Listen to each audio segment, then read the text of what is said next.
In this video, I'm going to show you how to share a Google Doc with a link through an email. And the first thing you need to do is to pull up your Google Doc that you want to share. You go to the top right hand corner and you hit the blue share button. And this screen pops up. You're probably familiar with this screen, but we're going to do it a little bit differently this time. You're going to go to the top right where it says Get Shareable Link and go ahead and click on that.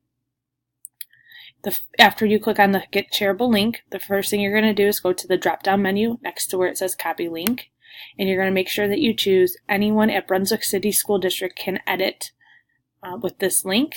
This is important so that teachers or whoever you're sharing it with is able to comment or write on the Google Doc that you're sharing.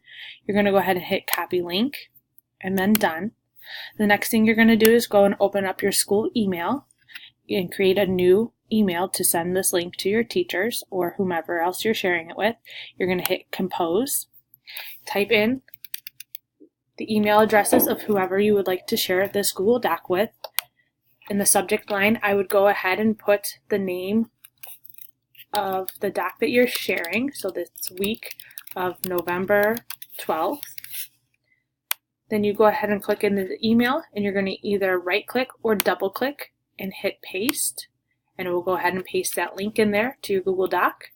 And then when you are finished, you're just going to go ahead and hit send, and it will send it to your teachers with the link so they're able to edit.